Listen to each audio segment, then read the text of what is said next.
Hello, Midnight Wanderers, and welcome to Assured Horror. This is where ancient whispers rise beneath a crimson sky, carrying you softly into the world of dreams and shadows. Before tonight's haunting story begins, tell me, what corner of the world are you listening from? Drop it in the comments. And if the silence of the night calls to you, don't forget to like, subscribe, and ring the bell so you'll never miss the moon's next dark secret. When my family moved into our house in Hungary, everything seemed normal at first. It wasn't an old castle or some abandoned mansion that looked haunted from the outside. In fact, it looked like a fairly ordinary house. But from the very beginning, there was something about it that felt strange. I can't explain it properly. The house had a certain atmosphere that made people uncomfortable without any obvious reason. It wasn't something you could see or touch. It was just a feeling.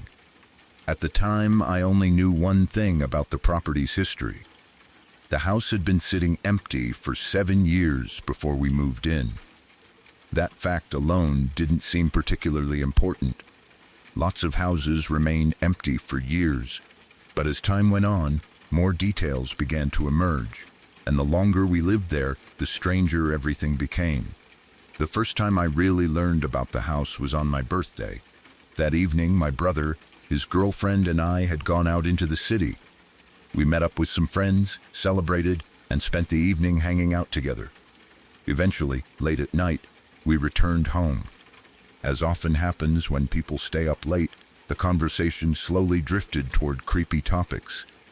Ghost stories, urban legends, strange experiences. Eventually, the discussion turned toward our house. That's when my brother told me something I had never heard before. Years before we moved in, a married couple had lived there. According to what he had learned, the husband had died inside the house. Not only had he died there, but he had died in the room that would later become my bedroom. The moment he told me that, I felt a chill run through my body. I had already felt uneasy in that room from time to time, but I had always dismissed it. Now I wasn't so sure. As the conversation continued, my brother started talking about some of the strange things we had found while moving into the house. And there had been a lot of strange things. One of the first things we noticed was that nearly every room contained religious objects. In corners, on shelves, tucked away in cabinets, we kept finding small bottles of holy water. Not one or two, many of them. It felt as though the previous owners had deliberately placed them throughout the entire house. At first, we assumed they were simply very religious people. But then we found something even stranger. Bibles, dozens of them, maybe even close to 100. Some were old, some were damaged. Many were hidden away in places where nobody would normally store them. One Bible stood out more than all the others. The moment we found it, something about it felt wrong. The cover looked unusual. It had an old golden appearance, unlike any Bible I had ever seen. There were scratches across parts of it. Inside were writings that appeared to be in Latin. None of us could understand what was written. The entire thing felt strange, almost unsettling. Eventually, my brother decided to bring it to a local Catholic church to ask about it. He thought maybe someone there could explain what it was. What happened next only made the situation stranger. According to him, when the priest saw the Bible, his reaction was immediate. The priest reportedly told him that they didn't want it there, and that it should be removed immediately. Whether that was because of its condition, its writings, or some other reason, we never received a clear explanation. All we knew was that the church wanted nothing to do with it. So my brother brought it home. Later that same night, after talking about all of these strange discoveries, we decided we wanted to look at the Bible again. We searched everywhere, every room, every shelf, every box, but somehow it had vanished. None of us could find it. To this day, nobody knows where it went. The Bible simply disappeared. As strange as that was, it wasn't the only thing that made us uncomfortable. There was also our dog. Animals often notice things that humans don't, or at least that's what people like to say. Whether that's true or not, our dog behaved in ways none of us could explain. Every night, without fail, he would bark at certain areas of the house. Not outside, not at passing cars, not at strangers. Inside, sometimes he would stare into empty rooms and bark. Other times, he would growl at corners where nothing appeared to be there. The behavior became so common that we eventually stopped questioning it. But one thing about him was particularly strange. We got him when he was only a few weeks old.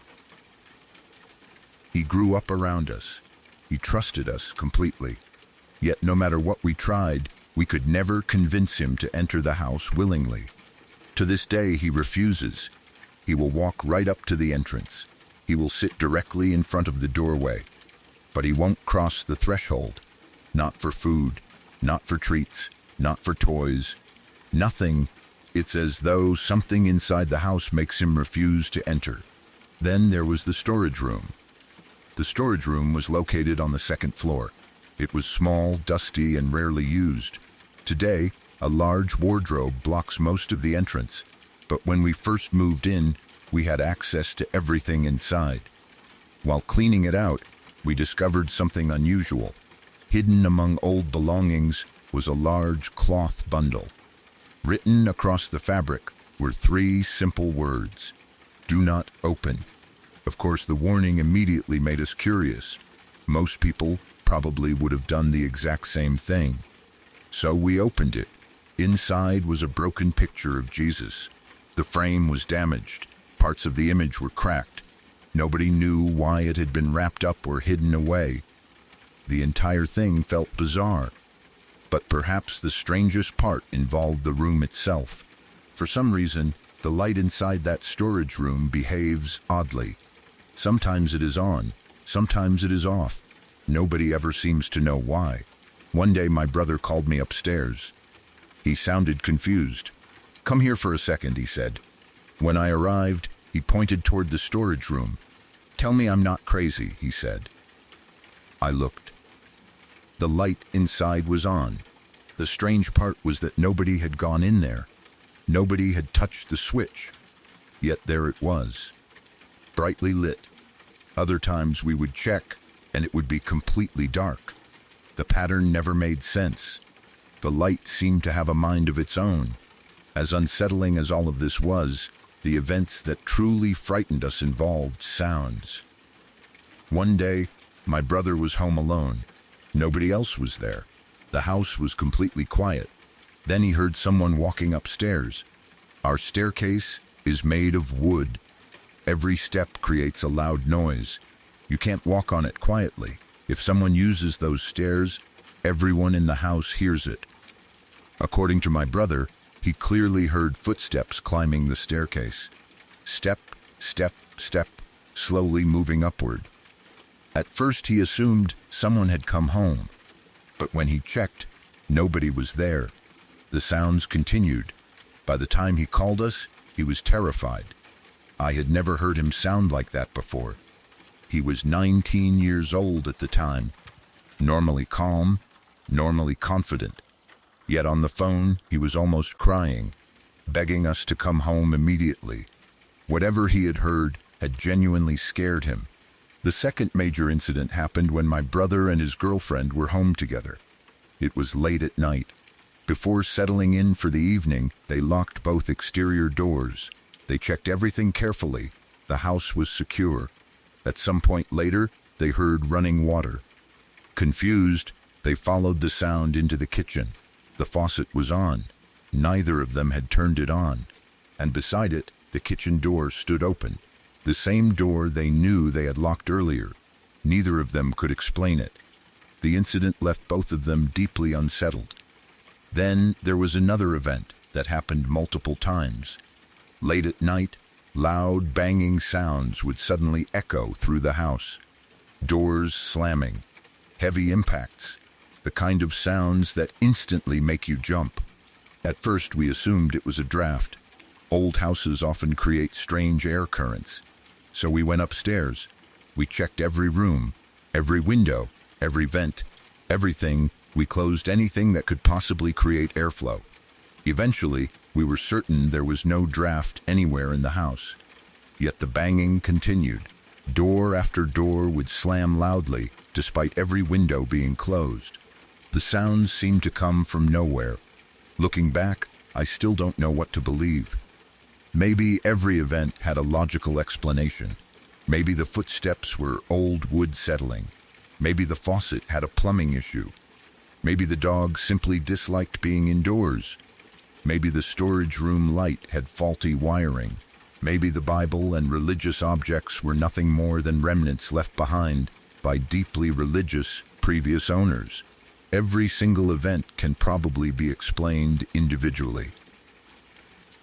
But when you combine everything together, the 7 years of abandonment, the man who died in my bedroom, the countless bottles of holy water, the mysterious Bible that disappeared, the priest's reaction, the hidden picture, the barking dog, the footsteps, the slamming doors, and the strange things that happened when people were alone, the house starts to feel very different.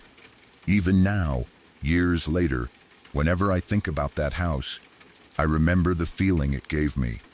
Not outright terror, not the feeling that something was constantly chasing us, just a quiet sense that something wasn't right. A feeling that seemed to linger in every hallway and every room. And sometimes, late at night, I still wonder whether that strange atmosphere was only in our heads, or whether the house was trying to tell us something all along. My mom still talks about that night more than 20 years later. Every time she tells the story, she pauses at the same parts, as if she is trying to figure out whether what she saw was real or just some strange trick of memory. But no matter how many times she goes over it in her mind, she always comes back to the same conclusion. She knows what she saw. The story happened sometime in 2002, when my oldest brother Zane was only 4 years old. Back then, life was a lot simpler. My parents were younger, cell phones were not glued to everyone's hands, and our town in Middle Tennessee still felt like a place frozen in time. Many of the roads looked almost exactly as they had decades earlier. Old brick buildings lined the streets, weathered by years of rain and sun. Small businesses sat quietly in buildings that seemed untouched by modern life. The streetlights cast a yellow glow that never quite reached every corner, leaving patches of darkness between them. At night, those roads felt completely different. During the day, they looked ordinary enough. But after sunset, everything became strangely quiet. The traffic disappeared, the sidewalks emptied, even the sounds of the town seemed to fade away. It was the kind of silence that made every little noise stand out. That evening, my mom and Zane had been visiting my Nana. They stayed later than expected, talking and enjoying each other's company until it was time to head home. By the time they finally left, the night had fully settled in. Zane had fallen asleep almost immediately after getting into the car. The combination of a full evening, the gentle vibration of the vehicle, and the darkness outside the windows was enough to knock him out before they were even halfway home. My mom smiled when she glanced at him through the rearview mirror. His head leaned slightly against the car seat, completely relaxed. Like most parents, she enjoyed those quiet moments when her child was peacefully asleep. The drive home should have been completely uneventful. At least, that's what she thought. She was driving along one of the older roads that connected the town to the neighborhood where they lived. The road was nearly empty. There weren't any other cars around, no pedestrians, no activity at all. The only sound was the low hum of the engine and the occasional chirping of crickets somewhere beyond the roadside. Ahead of her, a traffic light glowed red. She slowly eased her foot onto the brake pedal and began slowing down as she approached the intersection. Above the crossing stood an old streetlight that buzzed softly in the darkness. The yellow light spilled onto the pavement below, creating a bright circle surrounded by shadows. As her car rolled closer, something caught her attention. Someone was crossing the street. At first, nothing seemed unusual about it. It looked like an elderly woman making her way across the intersection. She was already halfway through the crosswalk when my mom noticed her. The woman moved at a slow, steady pace, taking careful steps beneath the glow of the streetlight. For a brief moment, my mom barely thought anything of it. Then she looked again. Something wasn't right. Even now, decades later, my mom struggles to explain exactly what she saw.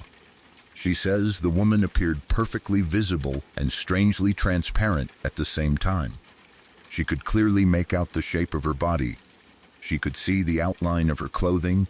She could even recognize the slight bend in her posture that comes with age. But there was something unnatural about her appearance. The light seemed to pass through her.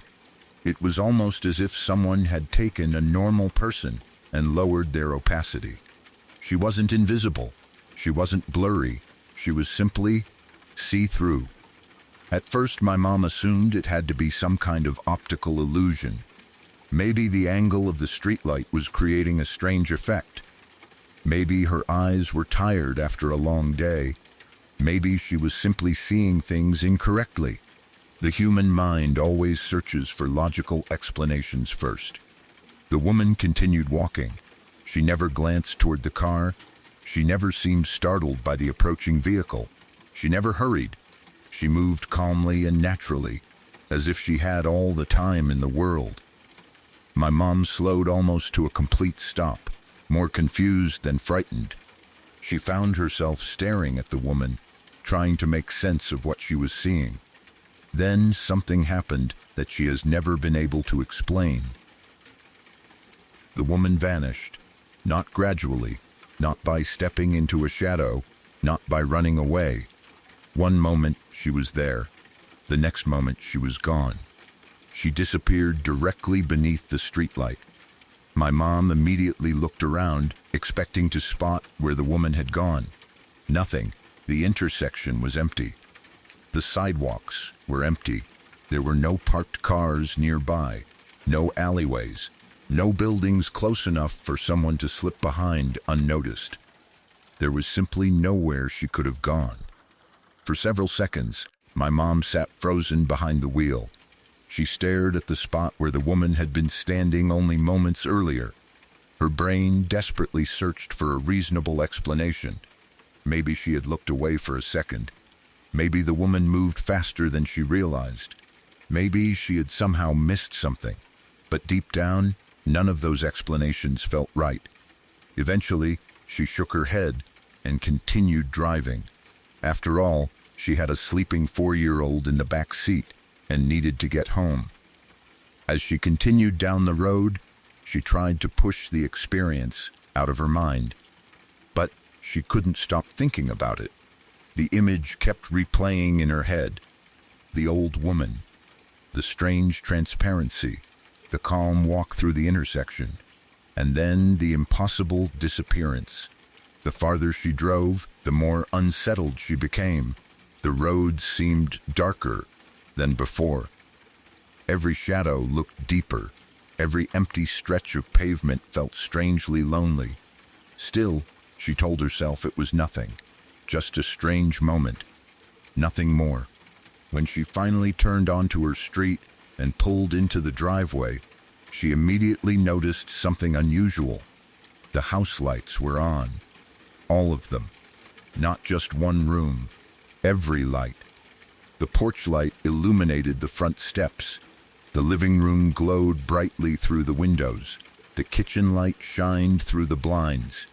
Even from outside, the house seemed far brighter than it should have been. A knot formed in her stomach. She sat there for a moment, staring at the house. Something felt wrong. Then she noticed the front door. It wasn't fully closed. It stood slightly open, just enough to be noticeable. A wave of anxiety immediately washed over her. Her first thought was that my dad must have come home early. Maybe he had stopped by for something and left again. Maybe there was a perfectly normal explanation. She wanted to believe that. But the uneasy feeling wouldn't go away. She got out of the car and carefully lifted Zane from his seat. He remained asleep, completely unaware of anything unusual. Holding him against her shoulder, she walked toward the front door. The closer she got, the more nervous she became. The house was completely silent. No television, no music, no voices, nothing. She pushed the door open and stepped inside. The silence was overwhelming. Every light in the house was on, making the rooms appear bright and exposed. Yet despite all that light, the house somehow felt darker than usual. She called out. No answer. She called again. Still nothing. Her heart began pounding harder. Carrying Zane, she slowly moved through the house. She checked each room one by one. The living room, empty. The kitchen, empty. The bedrooms, empty. Every room looked perfectly normal. Nothing had been stolen. Nothing appeared disturbed. No signs of forced entry. No evidence that anyone had been there. Except for the lights. Every single light had somehow been turned on. By the time she finished checking the house, she felt both relieved and confused. Relieved because nobody was there. Confused because she couldn't understand how the lights had been turned on. When my dad finally came home later that night, she immediately asked him what had happened. She expected him to explain everything. Instead, he looked genuinely confused. He told her he hadn't been home at all. Not even for a minute. My mom thought he was joking. He wasn't. The more they talked, the stranger the situation became. Neither of them could explain it. Eventually, they laughed it off. What else could they do?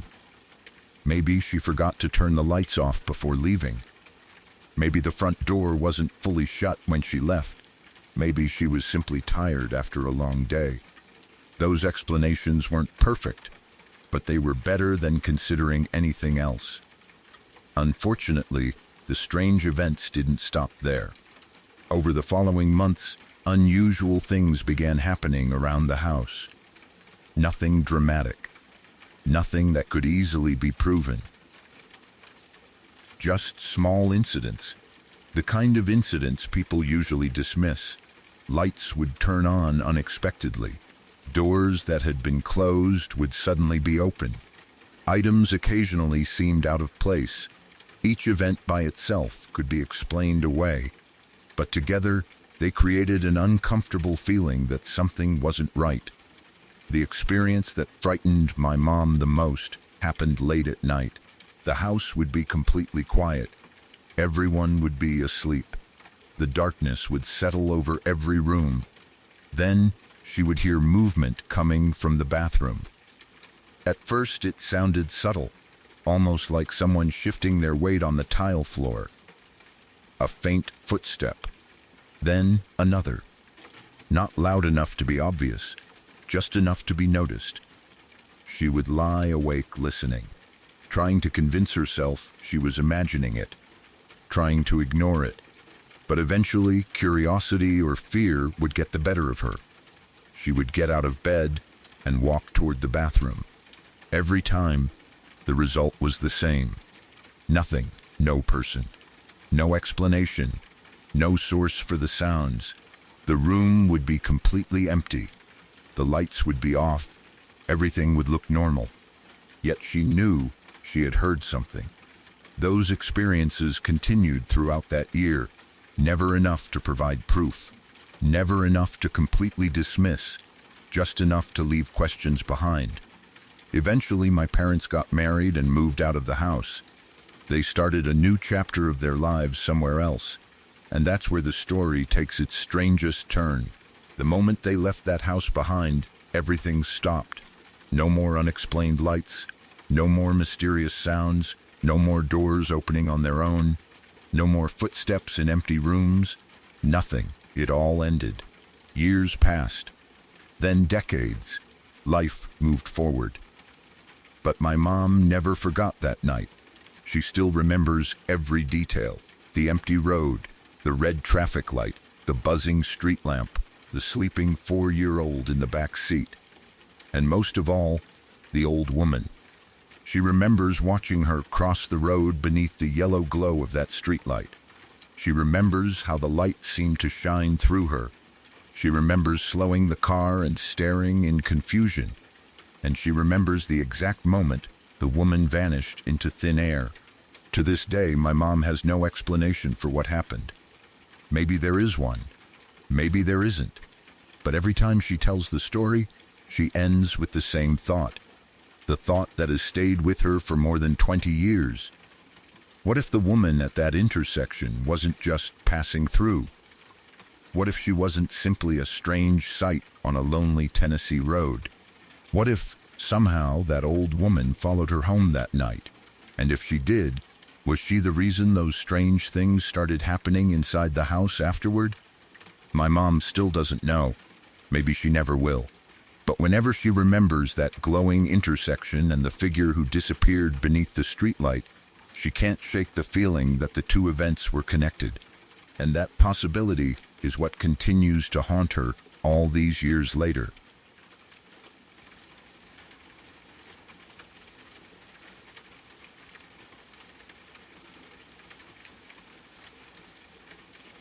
This isn't the scariest thing that has ever happened to me, but it is definitely one of the most dangerous situations I have ever found myself in. Looking back on it now, I still can't believe how close I came to being caught in a real-life gunfight. The whole thing happened on February 2nd, 2025, in South Africa. It started out as a completely normal morning. I had just woken up and was still trying to shake off that sleepy feeling when I heard the sound of a lawnmower outside. It was a familiar noise because our gardener had come to work that morning. Since I was already awake, I decided to go outside and greet him before starting my day. The weather was pleasant and the neighborhood was quiet. It felt like any other ordinary morning. I stepped through the front door and immediately spotted the gardener cutting the grass near the front of the property. The steady hum of the mower filled the air as he worked his way across the lawn. I walked over and wished him a good morning. He smiled and greeted me back before continuing his work. At that moment, nothing seemed unusual. But sometimes the strangest events begin with the most ordinary moments. For reasons I still can't explain, I happened to glance up the road toward one of the largest houses in the area. The property stood out from everything around it. It was a massive mansion worth several million rand, easily one of the most expensive homes in the neighborhood. The house looked completely out of place compared to the surrounding properties. While most of the homes nearby were nice enough, this mansion seemed like something that belonged in an exclusive luxury estate rather than our area. The property was impossible to miss. Huge walls surrounded it, and expensive vehicles were often parked inside. Everyone in the neighborhood knew which house it was. The thing was, that house had become somewhat infamous. Over the years, there had reportedly been several attempted robberies. Fortunately, none of them had been successful. The area had strong security measures, including armed response patrols that regularly monitored the neighborhood. Even so, criminals continued targeting the property because of its obvious wealth. As I looked toward the mansion, I noticed something unusual. Two men were sitting on the pavement nearby. At first, I didn't think much about it. People sat outside all the time. But the longer I watched them, the stranger it seemed. They weren't talking to anyone. They weren't using their phones. They weren't waiting for transportation. They simply sat there watching. Something about their behavior felt off. I remember staring at them for a few seconds before looking away. Maybe they were workers taking a break. Maybe they were visitors. Maybe they had a perfectly normal reason for being there. Still, something about them made me uneasy. A few moments later, I saw the owner of the mansion leave the property. His vehicle pulled out of the driveway and headed down the road. The two men remained exactly where they were. Watching, waiting, I didn't think much more about it at the time. I simply continued chatting with the gardener while enjoying the fresh morning air. Then, about 5 minutes later, everything changed. A loud alarm suddenly shattered the quiet. The sound echoed through the neighborhood. My head immediately snapped toward the road. I recognized the direction instantly. The alarm was coming from the mansion. The same mansion where I had just seen those two suspicious men sitting outside. A bad feeling immediately settled in my stomach. I knew something was wrong. The gardener stopped working. Several neighbors stepped outside their homes.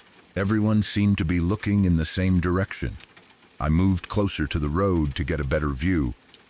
Before I could see what was happening, I heard another sound. A helicopter.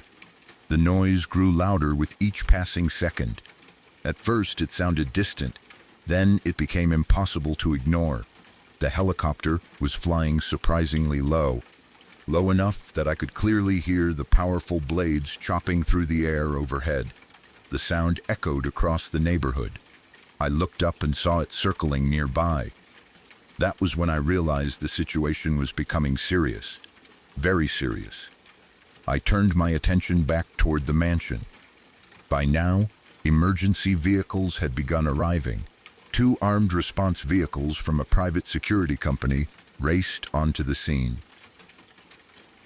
Shortly afterward, 2 police vehicles arrived as well. Their presence alone told me this wasn't a simple alarm malfunction. Something dangerous was happening.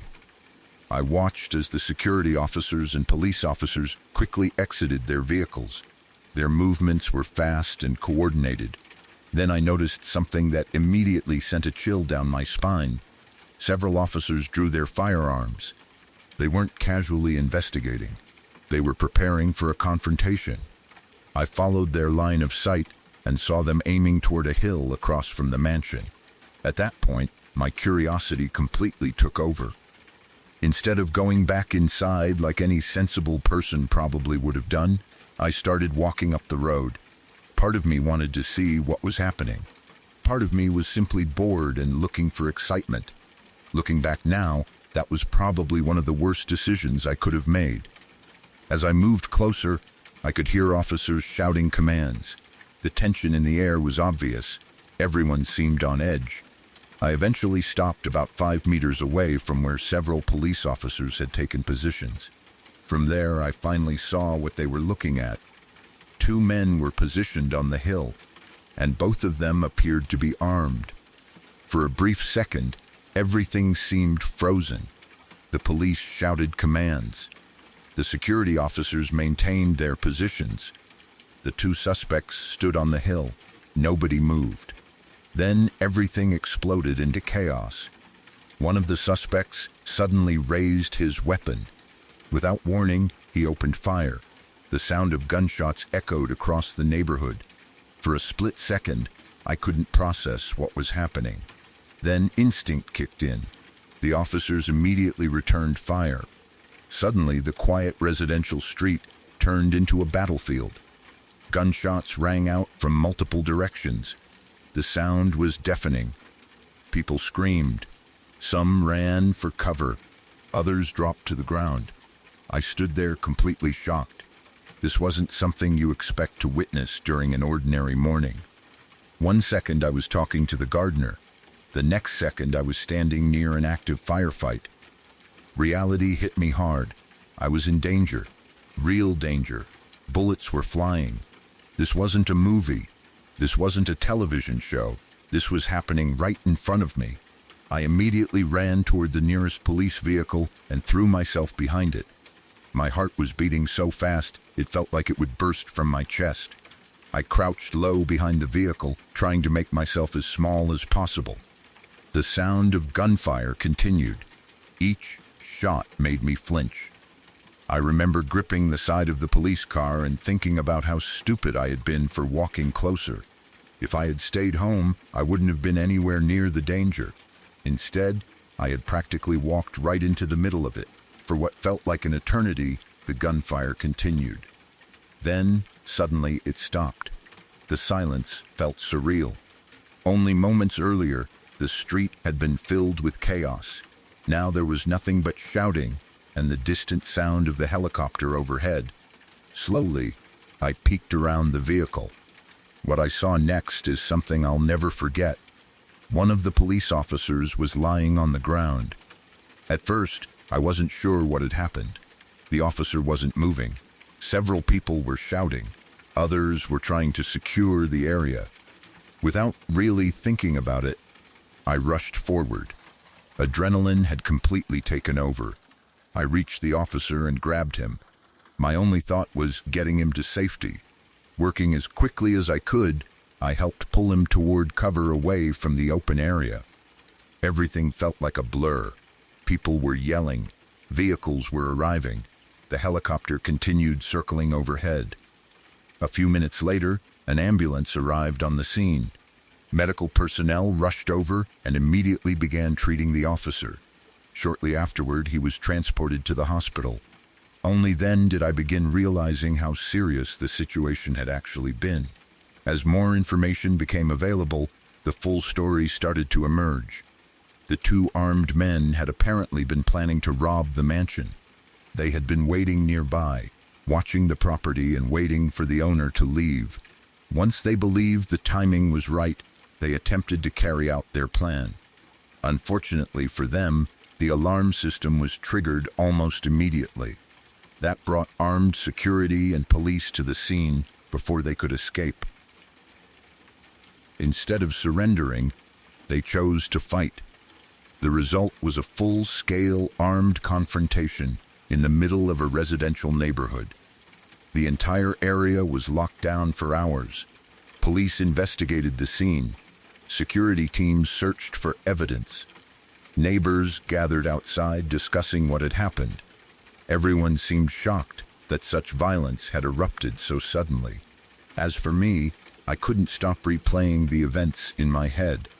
The suspicious men sitting outside the mansion, the owner driving away, the alarm, the helicopter, the police arriving.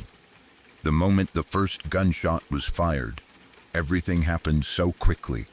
Even now, I sometimes think about how differently that day could have ended. If I had walked a little farther up the road, I might have been directly in the line of fire.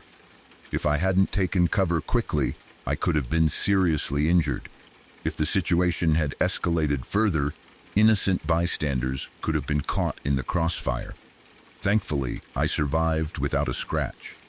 But the experience left a lasting impression on me. Most people go their entire lives without witnessing a real gun battle. I never expected to see one from only a few meters away. What started as an ordinary morning greeting my gardener turned into one of the most dangerous experiences of my life. To this day, whenever I hear a helicopter flying low overhead or see police rushing somewhere with urgency, I immediately think back to that morning. I remember the sound of gunfire echoing through the neighborhood. I remember diving behind the police car. And I remember realizing just how quickly a normal day can turn into a life-threatening situation. It may not be the scariest story I have, but it is definitely one of the most intense, dangerous, and unforgettable experiences I have ever lived through. About a year ago, in September 2025, I experienced the most terrifying night of my life. Before that happened, I never really believed in ghosts or anything paranormal. I was always the type of person who needed proof before believing something. Whenever people told scary stories about haunted houses, spirits, or unexplained events, I usually assumed there was a logical explanation behind it. I had never seen anything strange myself, and nothing supernatural had ever happened to me. That all changed one rainy night in Manila. At the time, I was a junior college student living alone in a small apartment. It wasn't a fancy place, but it was affordable and close enough to my school. Living alone had its advantages. I had privacy, freedom, and my own space. The only company I had was my pet Shih Tzu, who had been with me for years and was usually very calm and friendly. One evening in September, I ended up getting home much later than usual. My classes had finished earlier in the afternoon, but after school, I went shopping with a few friends. We spent hours walking around stores, eating snacks, and talking about random things. None of us realized how much time had passed until it started getting dark outside. To make matters worse, heavy rain began pouring down across the city. Anyone who lives in Manila knows how bad traffic can become during a storm. The roads were packed with vehicles, and what should have been a short trip home turned into a long and frustrating journey. By the time I finally reached my apartment, it was already around 9 p.m. I was exhausted. The rain had soaked the streets, and the cool air followed me as I unlocked the apartment door and stepped inside. The moment I entered, my dog ran over to greet me. That's when I realized I had forgotten to leave extra food for her before going out. I immediately felt guilty. She had been alone all day and was obviously hungry. The first thing I did was grab her food and fill her bowl. She happily started eating while I stood nearby watching her. Seeing her finally eat made me feel better. I was surprisingly not hungry myself. Between the snacks I had eaten while shopping and the long commute home, I didn't feel like having dinner. Instead, I decided to take a shower and go straight to bed.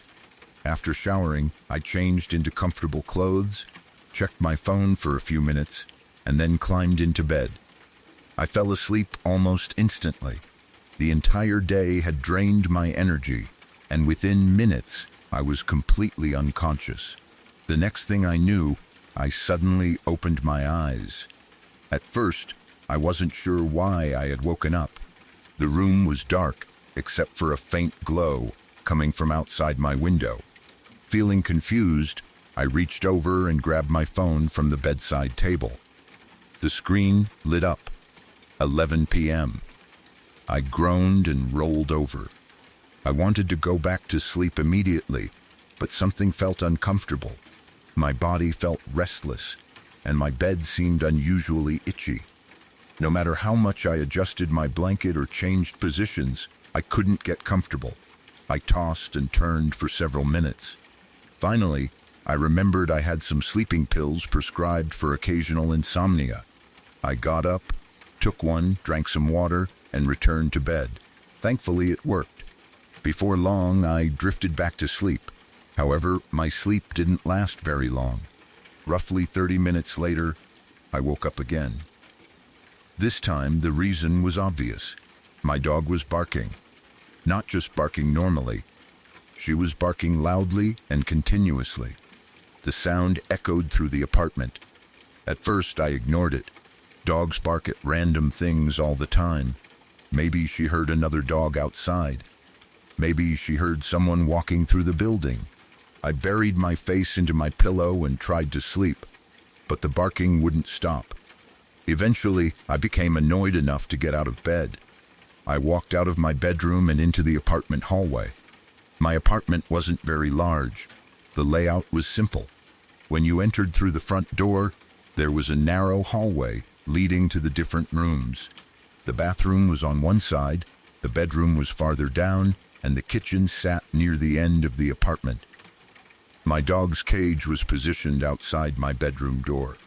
When I reached her, she immediately looked up at me. She seemed agitated. I picked her up, spoke softly to calm her down, and placed her back inside her cage. After a few minutes, she stopped barking.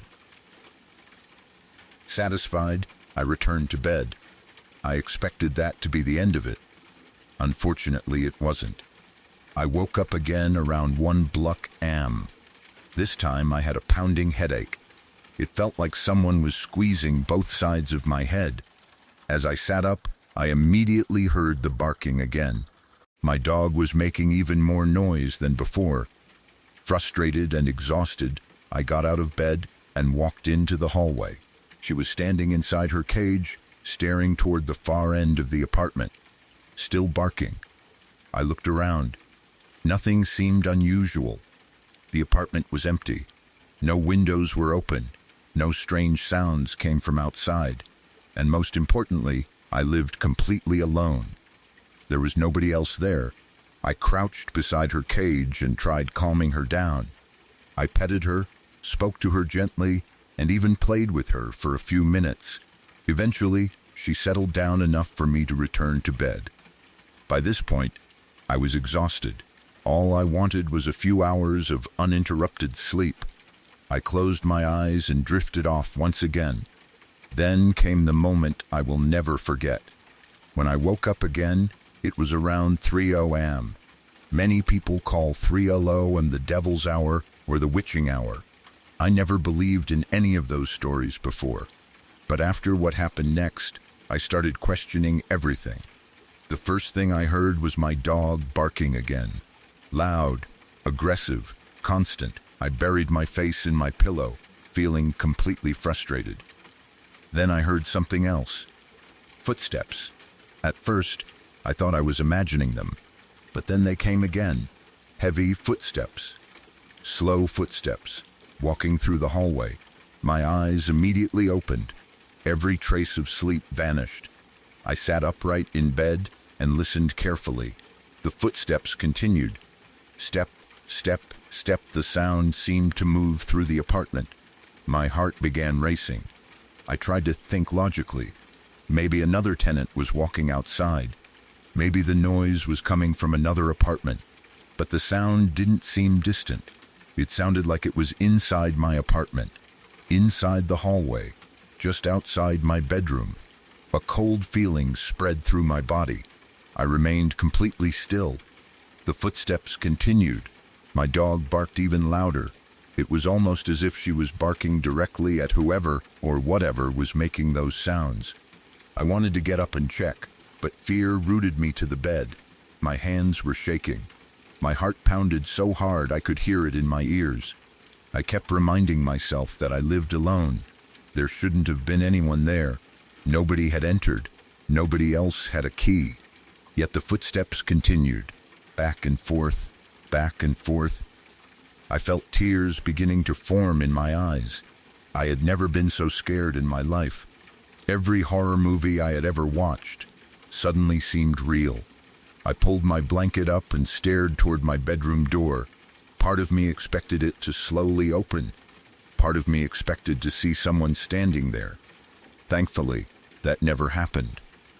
After what felt like forever, the footsteps suddenly stopped. The apartment became silent. Completely silent. Even my dog stopped barking for a moment.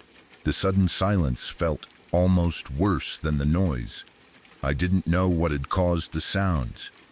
I didn't know why they stopped. All I knew was that I was terrified. Eventually, after crying from fear and exhaustion, I somehow managed to fall asleep again.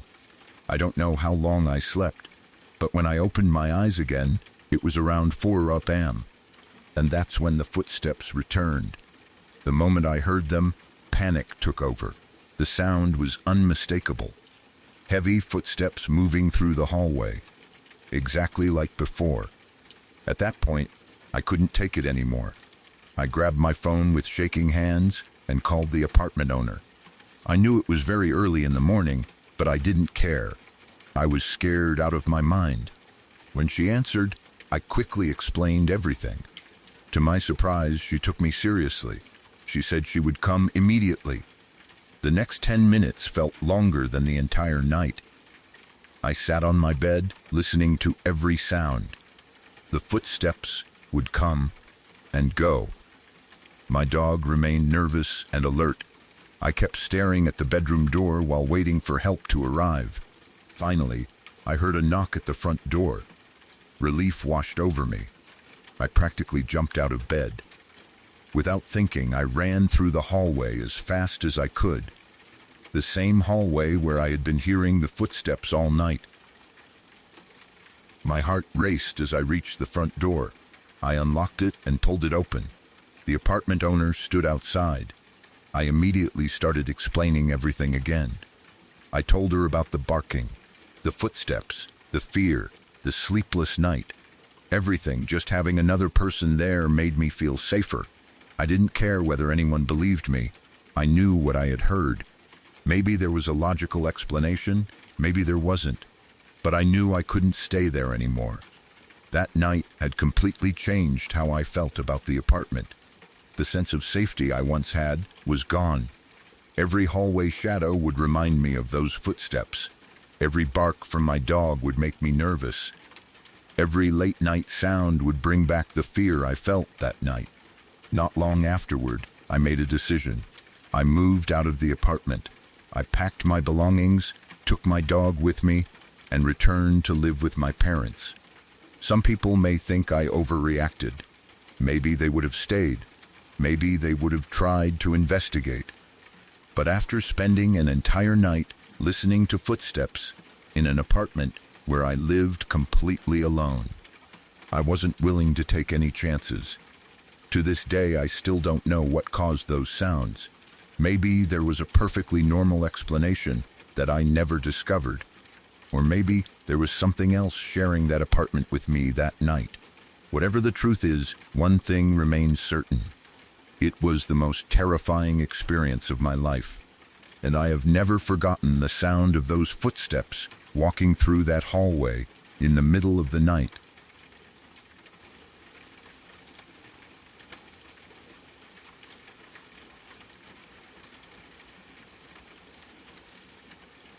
When I was younger, strange things used to happen to me all the time.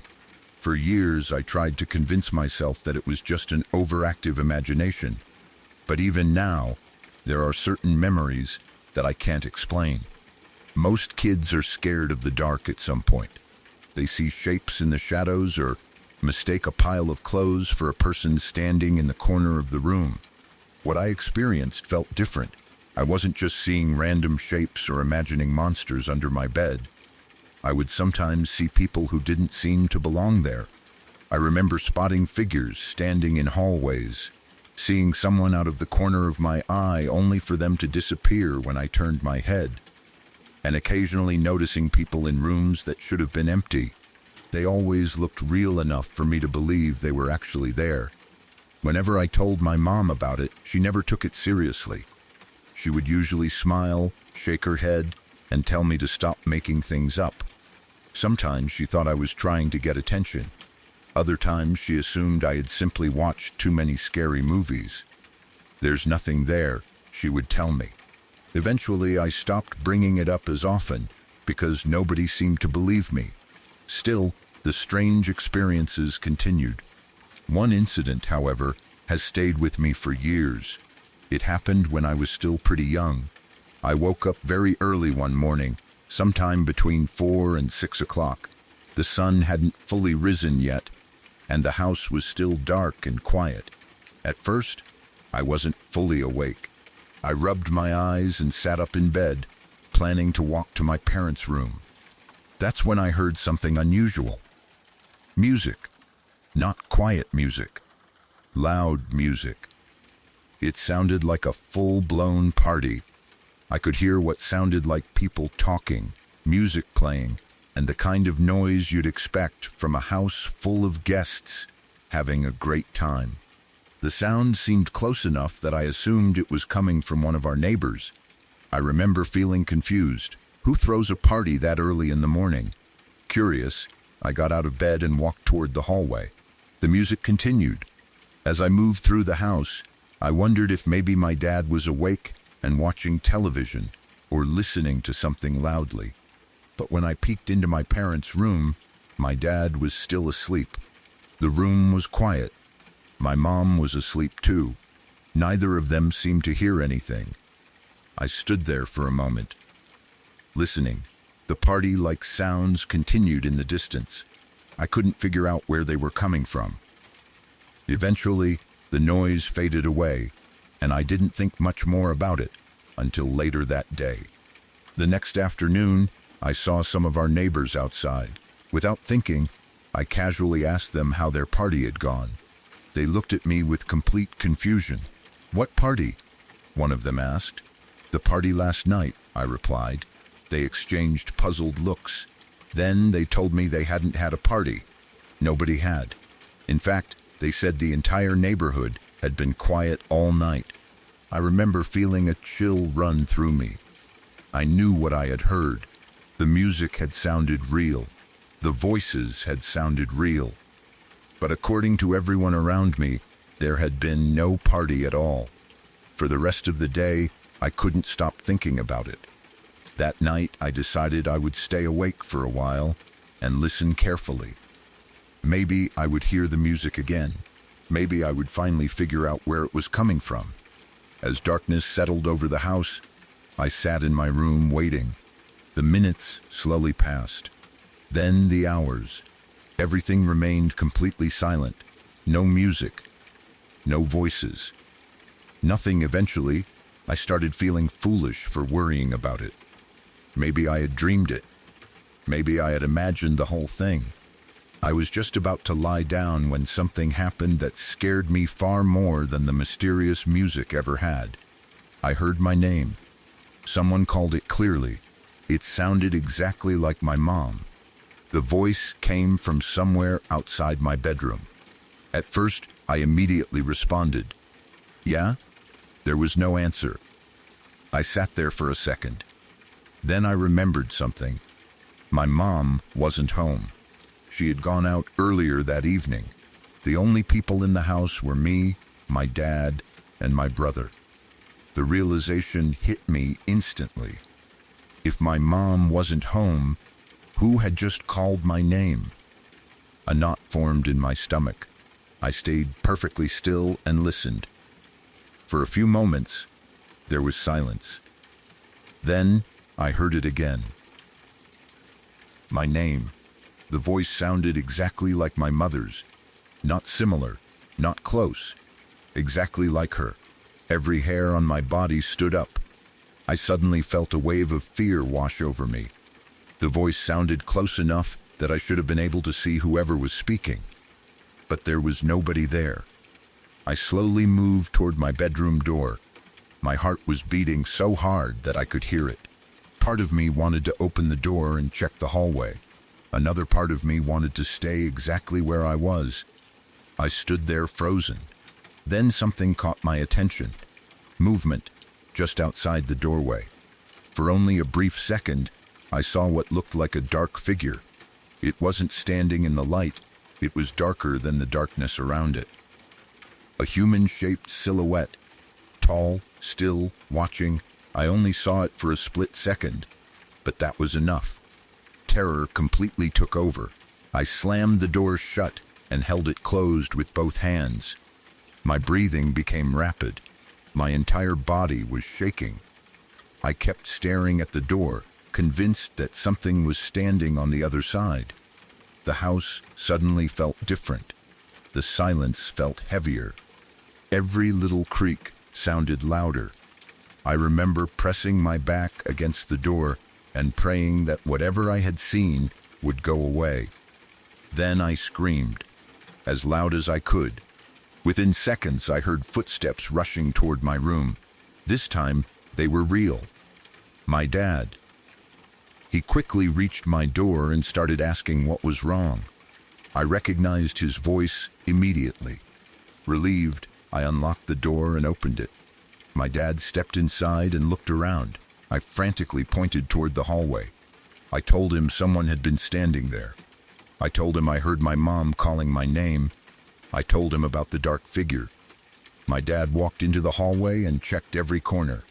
He looked around carefully before returning. Then he said the words I was expecting but didn't want to hear. There isn't anyone there. I looked past him into the hallway. It was empty. Completely empty. No figure, no shadow, no person, nothing. My dad tried reassuring me. He told me it was probably my imagination. Maybe I had been half asleep. Maybe I was dreaming. Maybe I had simply scared myself. Eventually, he got me to calm down enough to return to bed, but I barely slept that night. Every little sound made me jump. Every shadow seemed suspicious. I kept expecting to hear my name again. Thankfully, I never did. Years have passed since that experience. I've tried countless times to come up with a logical explanation. Maybe I was dreaming. Maybe I was still half asleep when I heard the music. Maybe my mind played tricks on me. But no explanation fully answers everything. I still remember how real the party sounded. I still remember hearing my mother's voice call my name when she wasn't even home. And most of all, I still remember that dark figure standing outside my bedroom door. Maybe there was a reasonable explanation for all of it. Maybe there wasn't. All I know is that it felt completely real at the time, and even now, years later, it's one of the creepiest memories from my childhood. To this day, whenever I wake up in the middle of the night and hear an unexpected noise in the house, I can't help but think back to that experience. I remember the mysterious music, the voice that shouldn't have been there, and the shadowy figure that vanished before anyone else could see it. And sometimes I still wonder what was really standing outside my door that night. One night, one of my friends was hanging out at my house. We had known each other for years, and like a lot of teenagers, we loved talking about creepy stories and strange experiences. It was getting late, and we were sitting in the kitchen talking about paranormal things that had happened to us over the years. I started telling him about some of the strange things I had experienced inside my house. It wasn't the first time I had talked about them. There had always been moments that I couldn't explain. Odd noises, strange feelings, and times when it felt like someone was watching me even though I was completely alone. The weird thing was that every time I started talking about those experiences, the atmosphere in the house seemed to change. It sounds ridiculous when I say it now, but that's exactly how it felt. The air would become heavier. The rooms would feel quieter. Even normal sounds seemed to disappear. As I continued telling my friend about the things that had happened to me, we both started noticing that same feeling. The conversation became more serious, and neither of us was laughing anymore. The house felt different. At first, I thought maybe it was just because we were talking about scary things and letting our imaginations run wild. When people discuss ghosts and paranormal experiences, it's easy to start convincing yourself that every little noise means something. Still, I couldn't shake the feeling. The atmosphere seemed heavier with every story I told. My friend noticed it too. Neither of us said anything at first, but I could tell from the way he kept looking around the room that he was feeling uncomfortable. Trying to lighten the mood, I decided to play a joke on him. I thought it would be funny to scare him for a second and then laugh about it afterward. I got up from my chair and walked toward the back door that led to the patio. The patio wasn't very large. At night, it was mostly dark, except for a small amount of light coming from inside the house. I looked outside and then turned toward my friend. "There's a black shadow in the yard," I said jokingly. He immediately rolled his eyes. He didn't believe me for a second. "Stop messing around," he said. I laughed and continued pretending. "No, seriously," I told him. "There's someone out there." He still didn't believe me. In fact, he seemed more annoyed than scared. That's when everything changed.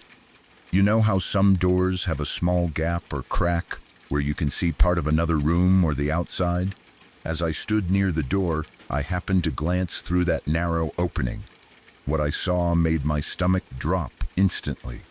Standing outside was what looked like a person. For a moment, I couldn't move. The figure was partially hidden in the darkness, but I could clearly make out the shape. The most disturbing part was the hair. Long strands of hair hung over the figure's face, completely covering it. I couldn't see any facial features. No eyes, no expression. Just dark hair hanging over where the face should have been. Every bit of confidence I had disappeared. A second earlier I had been joking. Now I was terrified. I stepped back from the door. My heart started racing. The joke was over. I turned to my friend and immediately told him the truth. "Listen," I said. "I was kidding before, but I swear I just saw someone out there." The look on my face must have convinced him because he stopped laughing instantly. The atmosphere in the house changed even more. It felt impossible to ignore now. The heavy feeling that had slowly built up during our conversation suddenly became overwhelming. The kitchen felt colder. The silence felt unnatural. Neither of us wanted to get closer to the door. Instead, we sat back down and tried to calm ourselves. For several moments, Nobody spoke. We simply sat there listening. The silence somehow felt worse than hearing a noise. As we sat there, both of us began feeling something that still gives me chills when I think about it. It felt like we weren't alone. Not in the sense that someone was physically standing nearby. It was more like the feeling of being watched. Have you ever walked into a room and instantly felt someone's eyes on you? Imagine that feeling multiplied by 10. It seemed like multiple presences were staring at us. The sensation appeared to be coming from the kitchen area and the darker parts of the house beyond it. I know how crazy that sounds. But my friend felt it too. I didn't even have to ask. I could see it on his face. He kept glancing toward the kitchen. I kept doing the same. Every instinct in my body was telling me to leave. The feeling grew stronger with every passing second. Neither of us wanted to be there anymore. The house no longer felt familiar. It no longer felt safe. Eventually, we couldn't take it any longer. Without saying much, we stood up from our chairs. The decision was immediate and mutual. We were getting out of the house. Fast, the moment we started moving, panic completely took over. We rushed toward the front door. Our footsteps echoed through the house as we ran. I remember feeling an overwhelming sense of urgency. It felt as if something was behind us. Not something we could see. Just a feeling. A powerful feeling that if we stopped moving, something bad would happen. We reached the front door and grabbed the handle. That's when another problem started. The door wouldn't open. At first, I thought maybe I wasn't turning the handle properly. I tried again. Nothing, my friend tried. Still nothing. Suddenly, panic turned into pure fear. We began pulling and pushing on the door. Our hands were shaking. Our breathing became faster. The harder we tried, the more impossible it seemed. For about 10 seconds, we struggled with the door. 10 seconds doesn't sound like much. But when you're terrified, it feels like an eternity. The entire time, I couldn't shake the feeling that something was approaching us from behind. I didn't want to look back. Neither did my friend. We were both focused entirely on getting that door open. The pressure we felt was unbelievable. It was as though the house itself wanted to keep us inside. Every second felt longer than the last. I remember my heart pounding so hard that it hurt. My friend was practically yelling as we fought with the handle. Then suddenly the door opened. The moment it gave way, we didn't hesitate. We burst outside and started running. Neither of us looked back. We sprinted down the street as fast as we could. The cool night air hit us as we ran, but neither of us slowed down. Adrenaline pushed us forward. We didn't stop until we reached my friend's grandmother's house. Only then did we finally feel safe enough to breathe. We rushed inside and tried explaining what had happened. Even as we talked about it, both of us were still shaking. The fear felt real. The feeling of being watched felt real. And the figure with the hair covering its face felt real. For the rest of the night, neither of us wanted to return to my house. We stayed where we felt safe and tried to convince ourselves that there had to be a logical explanation. Maybe we had scared ourselves by talking about paranormal experiences. Maybe our imaginations had gotten carried away. Maybe the figure outside was just a person passing by. Maybe the heavy atmosphere was all in our heads. But there was one thing we couldn't explain. Both of us had felt it. The same oppressive feeling. The same sensation of being watched. The same fear. Years later, I still think about that night. I've replayed the events in my head countless times, trying to find a reasonable explanation for everything. Maybe there is one, maybe there isn't. What I do know is that I've never forgotten the moment I looked through that small gap in the door and saw what appeared to be a person standing outside with long hair hanging over their face. I remember the way my stomach dropped. I remember the feeling that filled the house afterward. And I remember how desperately we fought to get that front door open before running into the night.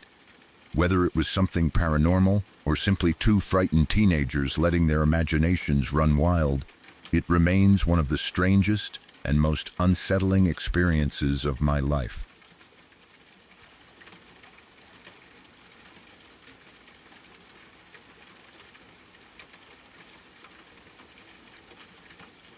I'm going to tell you about one of the most disturbing sleep paralysis experiences I've ever had.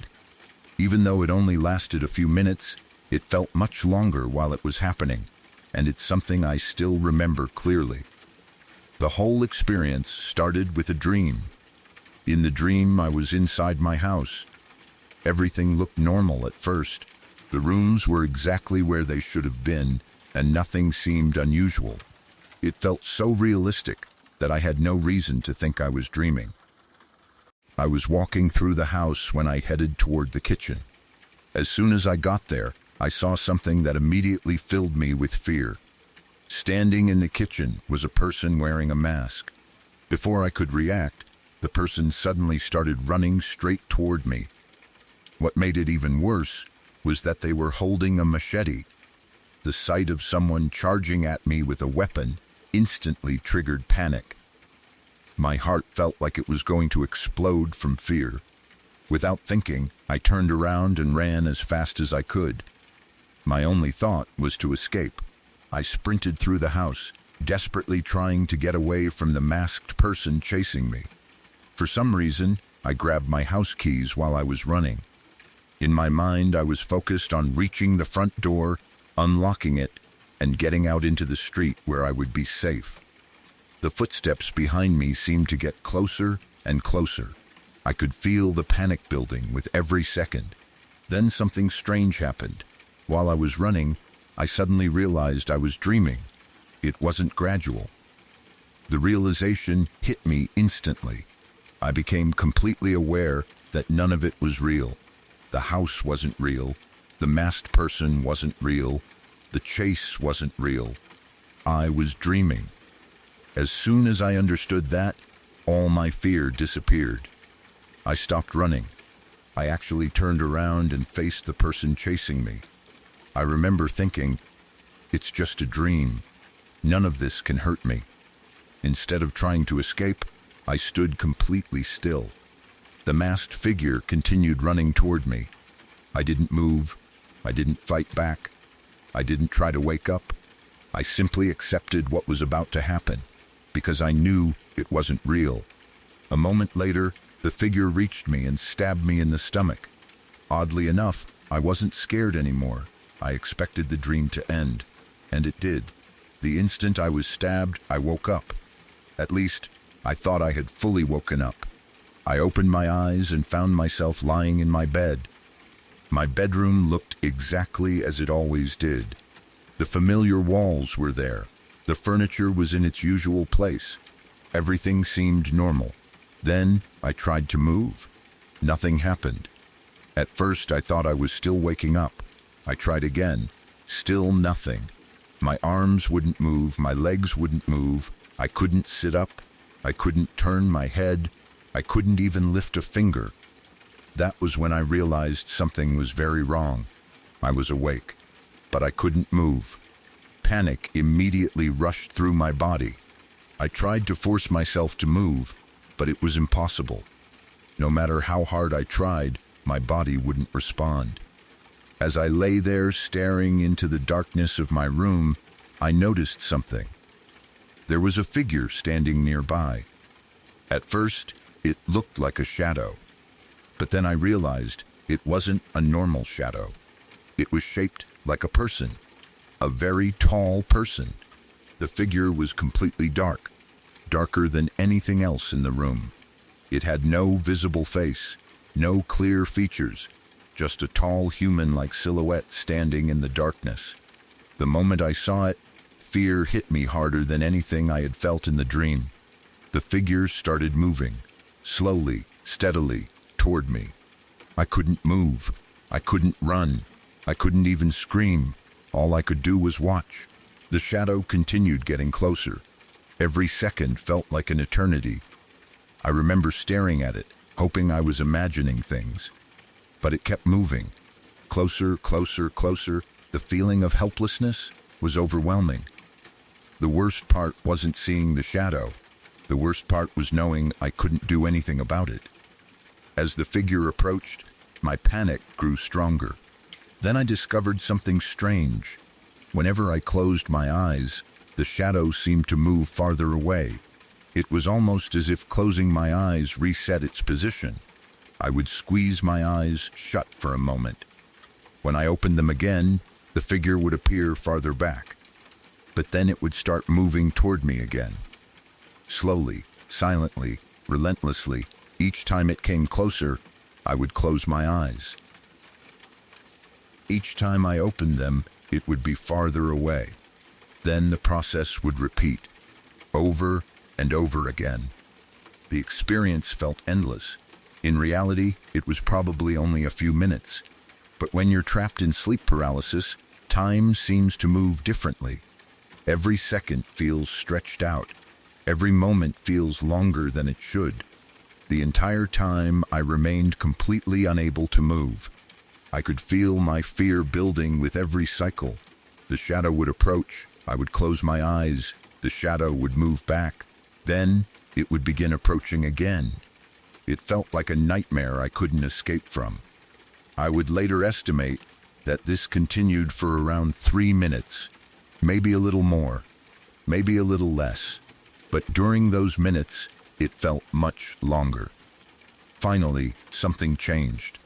I started feeling sensation return to my body. At first, it was subtle. Then I realized I could move again. The paralysis was fading. I slowly moved my hands, then my arms, then the rest of my body. The shadow was gone. The room looked normal again.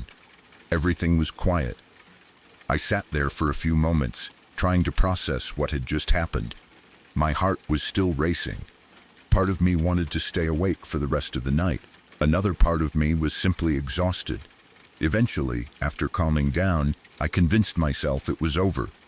I lay back down in bed. The room remained silent. Nothing else happened. And somehow, despite everything I had just experienced, I managed to fall asleep again. Even today, I still remember how real it felt. The dream itself was frightening enough, but waking up unable to move while watching a tall shadow slowly approach me was far worse.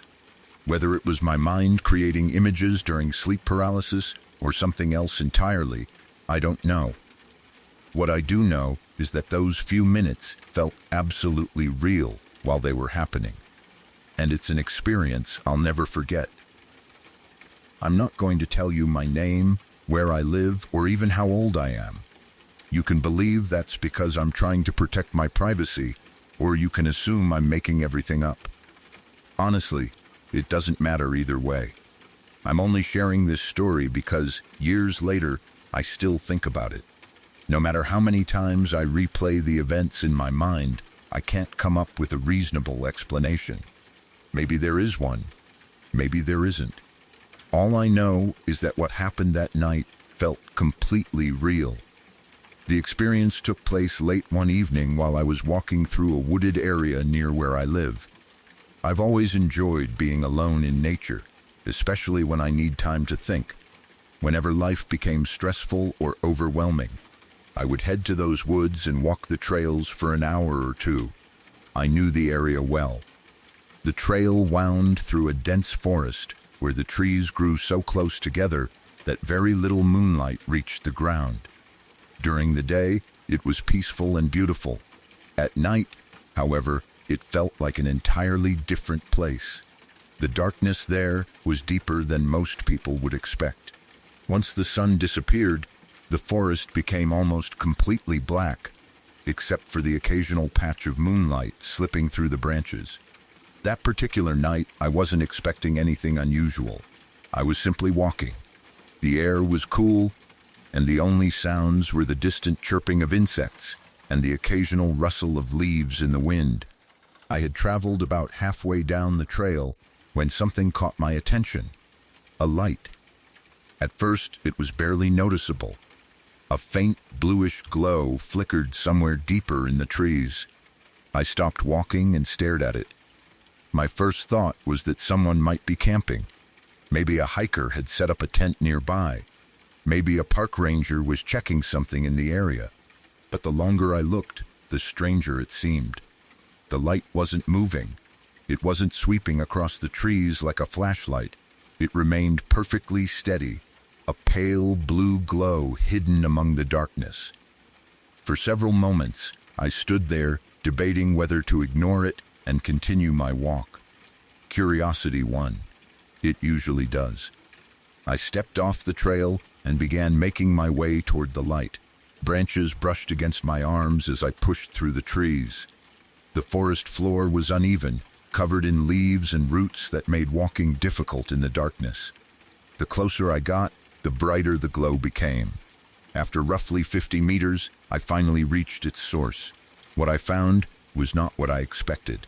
Built into the side of a rocky hill was a small cave. It wasn't particularly large. The entrance was just wide enough for a person to walk through comfortably. Standing near the entrance was a man. At first glance, there was nothing especially unusual about him. He wasn't dressed like a homeless person. He didn't look lost or frightened. His clothes were simple but clean. Everything about him appeared ordinary except for one thing. He looked at me as though he had been expecting me. Not surprised, not concerned, just mildly curious, almost as if my arrival had been anticipated. I slowed my pace as I approached. The man studied me for a moment before speaking. The first words out of his mouth immediately caught me off guard. "You probably shouldn't be here tonight." His tone was calm, matter of fact, as if he were stating a simple fact. I stopped several feet away and asked what he meant. Instead of answering my question, he asked one of his own. "What year is it?" For a second, I thought I had misheard him. "What? What year is it?" he repeated. The question was so strange that I laughed. Who doesn't know what year it is? Still, I answered him. He nodded slowly after hearing my response. Then he said something even stranger. Good, I didn't miss it by much this time. A chill ran through me. I asked him what he meant by that. Instead of explaining, he simply gestured toward the cave. "Come inside," he said. Against my better judgment, I followed him. The cave wasn't very deep. In fact, it was surprisingly small. The interior consisted mainly of one wide chamber with a relatively flat stone wall along the back. The moment I saw the wall, I stopped. Every inch of it was covered in writing, not normal writing. Equations, symbols, diagrams, numbers, geometric shapes, complex mathematical expressions. Some of it resembled advanced physics. Some looked like engineering calculations. Other parts were completely unfamiliar. The wall looked as though someone had spent months filling every available space with formulas. The bluish glow I had seen from outside seemed to be coming from a small device resting on a stone near the wall. Its light illuminated the cave just enough for everything to remain visible. The man walked over to the wall and studied it carefully. "I've been working on this for months," he said. Trying to recalculate the entry point, I stared at him. "What entry point?" He glanced at me. Then he said the sentence that has stayed in my memory ever since. "I'm not from this time," I laughed immediately. I assumed he was joking. Maybe he was an eccentric mathematician. Maybe he enjoyed confusing strangers. Maybe this was some elaborate prank. But he never smiled, never laughed, never showed any sign that he was kidding. Instead, he pointed toward one section of the wall. "I'm serious," he said. "I'm stuck here until I solve the numbers again, for reasons I still can't explain." I listened, partly because I was fascinated, partly because I wanted to see where the conversation was going. The man began explaining his theory. According to him, time travel wasn't accomplished using giant machines like the ones seen in movies. He claimed that time was simply another coordinate, another direction. just like moving north, south, east, or west. If you knew the correct path through space and time, you could move between different points. The challenge wasn't traveling through time. The challenge was arriving at the correct destination. He pointed toward one of the equations on the wall. At that moment, the formula looked impossibly complicated to me, yet he spoke about it as if it were something simple. He claimed the equation helped determine temporal displacement. Then he explained that every jump required calculating not only the desired moment in time, but also the exact location where the Earth would be at that moment. That part actually made some sense. The Earth isn't stationary. It rotates. It orbits the sun. The solar system itself moves through the galaxy. If someone traveled through time without accounting for those movements, they might arrive in empty space instead of on Earth. The man seemed pleased that I understood that concept. He walked over to another section of the wall and continued explaining. According to him, that was the reason for the countless calculations surrounding us. Every number represented an attempt to predict Earth's position with enough precision to survive a temporal jump. One small error could supposedly place a traveler thousands of miles from their intended destination. Or, worse, not on the planet at all. As he spoke, he occasionally erased sections of equations and rewrote them. His movements suggested someone deeply focused on solving a difficult problem. I watched him work. The strange thing was that despite how unbelievable his story sounded, he explained everything with complete confidence. There was no hesitation, no uncertainty. It was as though he genuinely believed every word. At one point, he drew another formula onto the wall and described how it helped predict Earth's future position. He spoke about gravitational influences, planetary movement, and spatial coordinates as if discussing basic arithmetic. I couldn't verify any of it. Most of it was far beyond my understanding. Yet the way he explained things made them sound strangely logical. The more he talked, the less he sounded like a crazy person, and the more he sounded like someone explaining a concept I simply wasn't educated enough to understand. Eventually, I asked the obvious question. How do you actually travel through time? The man smiled for the first time. It wasn't a large smile, just a small one. The math is the machine, he said.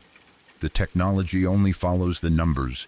I remember staring at him, unsure whether I should be impressed or concerned. For the next 20 minutes, we continued talking. He answered some questions, avoided others. Whenever I asked where he came from, he became vague.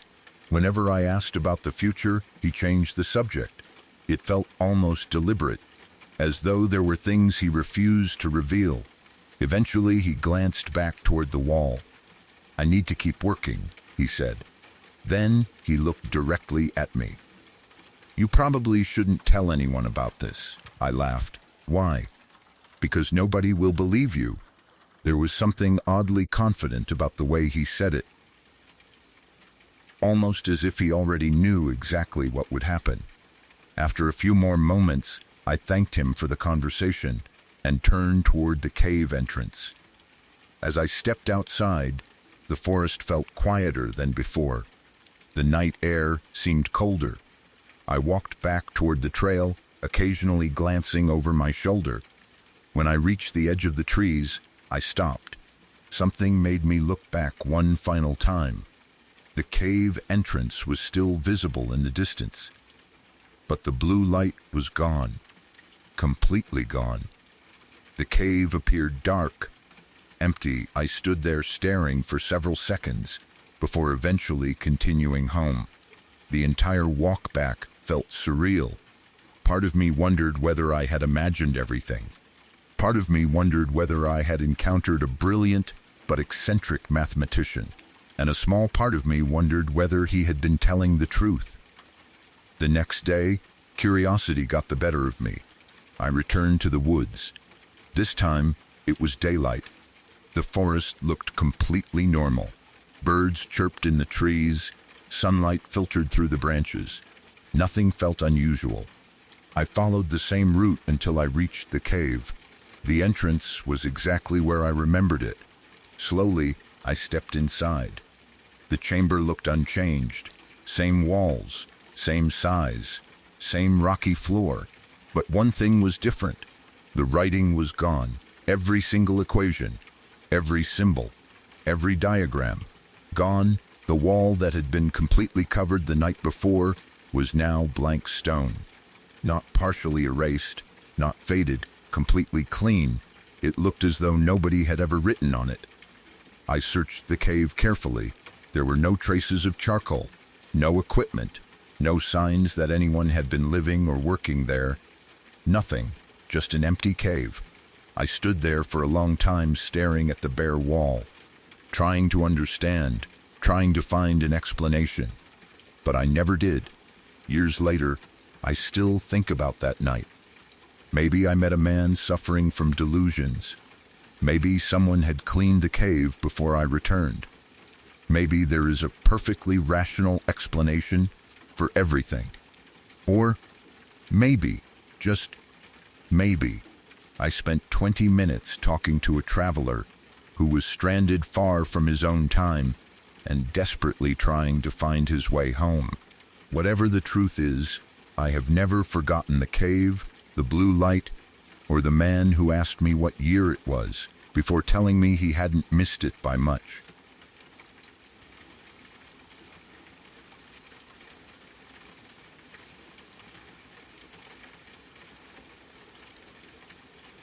Last year, something happened that I still think about from time to time. Even now, I can't fully explain it, and whenever I tell the story, people usually give me one of two reactions. They either think I imagined the whole thing, or they immediately jump to the conclusion that it was paranormal. The truth is, I honestly don't know what it was.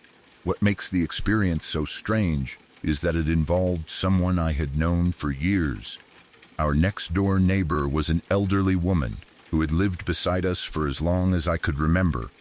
She was one of those people who always seemed genuinely kind. Whenever she saw us outside, she would wave, smile, and stop to chat for a few minutes. She wasn't the type of neighbor who kept to herself. She knew everyone on the street and was loved by pretty much everybody who knew her. As she got older, her health started declining. Eventually, she moved into a nursing home where she could receive proper care.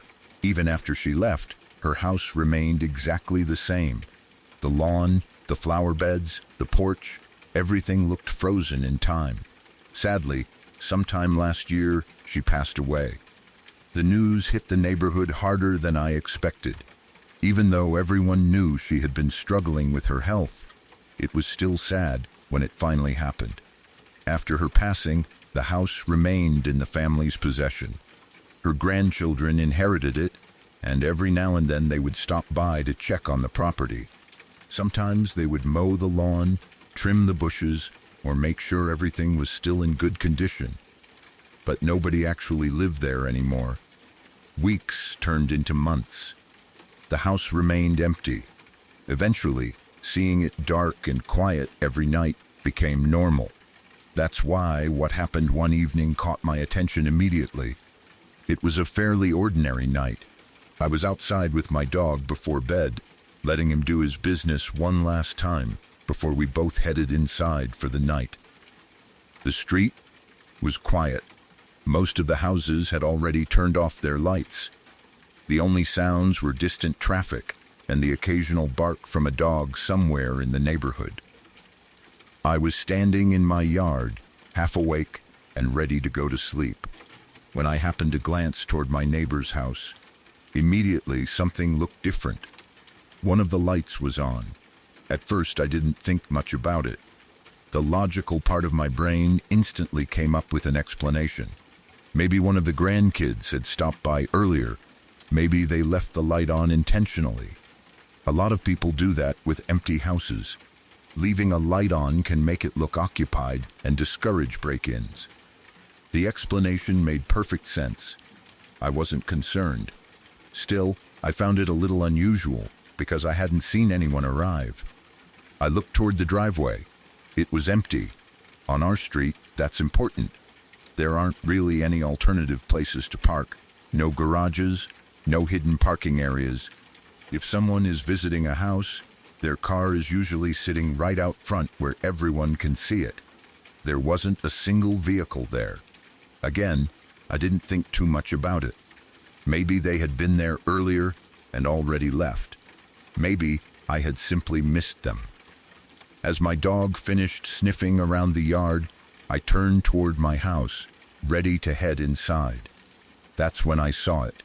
Movement. For a brief second, something shifted behind one of the illuminated windows. I stopped walking. My attention immediately snapped back toward the house. At first, I assumed it had to be a shadow. Maybe a tree branch moving outside. Maybe a reflection. Maybe my eyes playing tricks on me. But then I saw it again. And this time, there was no mistaking what I was looking at. A figure. A person. Standing inside the house. The figure was visible only as a silhouette against the light, but there was one detail that stood out immediately. The hair. It looked exactly like the elderly woman who used to live there. The silhouette appeared to have short, white hair. Not gray, not dark, white. The same kind of hair she had always had. For a moment, my brain completely froze. I just stood there staring. The figure seemed to move slightly behind the window. Not dramatically. Not in a way that looked threatening. Just enough movement to make it obvious that it wasn't a coat hanging on a chair or some strange reflection. It looked like someone standing inside the house, watching. The moment realization hit me, a wave of fear shot through my body. I knew that house was supposed to be empty. Nobody lived there anymore. There wasn't even a car outside. My heart started pounding. I kept staring at the window, trying to convince myself I was mistaken. But the more I looked, the more certain I became that I was seeing exactly what I thought I was seeing. An old woman standing inside a house that should have been vacant. I completely panicked. Without taking my eyes off the house, I backed away and then quickly hurried inside. The moment I got through the door, I started calling for my brother. He was inside relaxing and immediately looked annoyed when I burst into the room. I told him what I had just seen. An old woman in the neighbor's house, standing by the window. He gave me the exact reaction I expected. An eye roll. A look that basically said, "You've got to be kidding me." He clearly thought I was overreacting. Still, after enough convincing, he agreed to come outside and look. We walked back toward the yard together. I pointed toward the neighboring house. The entire walk over, I kept expecting to see the figure still standing there. Part of me actually wanted it to still be there. At least then I would know I wasn't imagining things. But the second we stepped outside, my stomach dropped. The light was off. Completely off. The room that had been illuminated only moments earlier was now dark. And the figure was gone. There was nothing visible through the window anymore. Just darkness. My brother looked at the house. Then he looked at me. The expression on his face said everything. He clearly thought I had imagined the whole thing. I stood there staring at the house in disbelief. The timing felt impossible. Only moments earlier, I had seen both the light and the silhouette. Now, both had vanished. No car, no person, no explanation. Nothing. Eventually, my brother shrugged and went back inside. I stayed outside for another minute, continuing to watch the house. The darkness never changed. No lights came back on. No movement appeared. Everything remained perfectly still. Eventually, I returned inside too. For the rest of the night, I couldn't stop thinking about it. Maybe there was a logical explanation.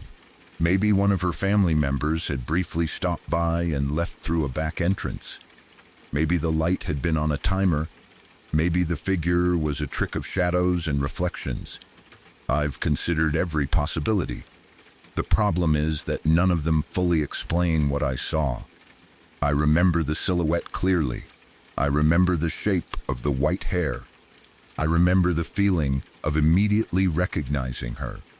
And I remember how quickly everything disappeared when I brought someone else outside to look. To this day, I still don't know what happened. Maybe my eyes played a trick on me. Maybe my brain connected a few shadows and memories together and created something that wasn't really there. Or maybe, for just a few seconds, I saw something I wasn't supposed to see. Whatever the truth is, I don't feel scared when I think about it anymore. If anything, the memory feels strangely comforting. She was one of the sweetest people I've ever known. She was kind to everyone around her and always treated people with warmth and respect. So if what I saw really was her standing in that old house one last time, then I hope she was at peace. Whether it was my imagination or something I can't explain, I'll never forget looking across the yard that night and seeing what appeared to be an old woman with white hair standing inside a house that should have been empty. And when the light suddenly went out and the figure vanished, I was left with a question that still lingers in the back of my mind. What exactly did I see standing in that window? Several years ago, I experienced one of the most terrifying nights of my life. Even now, after all this time has passed, I can still remember every detail with uncomfortable clarity. I've tried to convince myself that what happened was simply the result of sleep paralysis and an exhausted mind. But there are moments from that night that still make me uneasy whenever I think about them. At the time, I was living in my grandparents' house. My bedroom was located near the main living room, and I spent most nights there without any problems. It was a familiar place, somewhere I felt safe.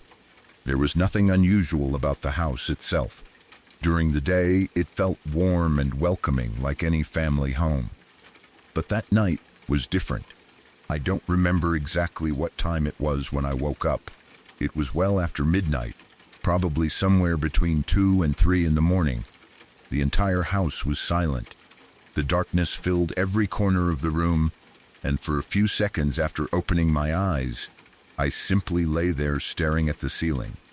Then I realized something was wrong.